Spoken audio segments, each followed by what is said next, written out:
Gelombang demonstrasi yang kini melanda Jakarta dan sejumlah daerah lain bukan sekadar luapan emosi sesaat.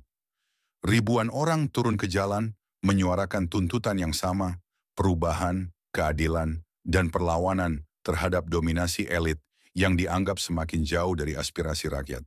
Pertanyaannya, apakah Indonesia sedang benar-benar bergerak menuju fase kritis dalam kehidupan politiknya? Sejak beberapa pekan terakhir, publik disuguhi pemandangan yang mengingatkan pada masa-masa kelam krisis politik terdahulu.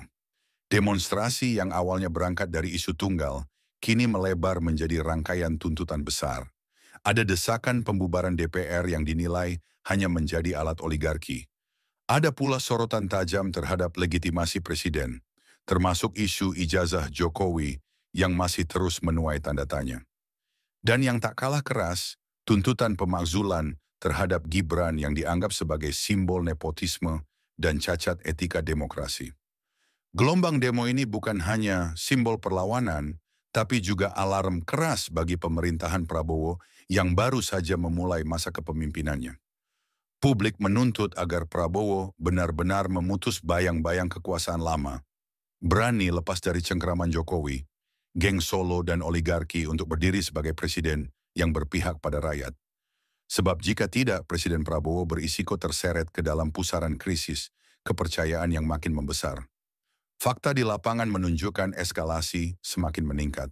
Jakarta menjadi epicentrum, tetapi gema protes juga terdengar dari Bandung, Yogyakarta, Surabaya, Medan, Makassar, dan daerah-daerah lainnya.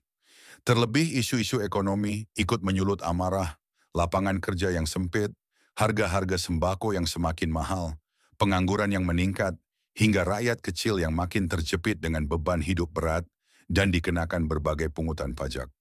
Semua ini menyatu dengan keresahan politik, menjelma menjadi satu gelombang perlawanan yang sulit dibendung. Inilah yang disebut fase kritis. Ketika rakyat kehilangan kepercayaan pada wakilnya di DPR, meragukan legitimasi presiden, dan menolak simbol kekuasaan nepotisme di kursi wakil presiden. Kondisi semacam ini berbahaya, sebab jika terus dibiarkan, bisa membuka pintu menuju krisis politik besar. Dan sejarah menunjukkan, ketika rakyat sudah turun ke jalan dalam jumlah masif, perubahan besar hampir selalu terjadi. Pertanyaan pentingnya, apakah pemerintah akan mendengar suara rakyat atau justru menutup telinga dan memilih jalan represif? Jika pilihannya yang kedua, maka krisis tak lagi bisa dihindari. Indonesia akan benar-benar memasuki fase genting yang mungkin menentukan arah demokrasi dan masa depan bangsa. Pada akhirnya, bola kini ada di tangan elit politik. Rakyat sudah bersuara, sudah berkorban, bahkan ada yang harus meregang nyawa dalam demonstrasi. Apakah suara itu akan dijawab dengan perubahan nyata atau dibiarkan menjadi bara yang terus membakar jalanan? Inilah saat yang menentukan. Indonesia berada di persimpangan, keluar dari krisis dengan keberanian pemimpin atau tenggelam lebih dalam pusaran konflik politik.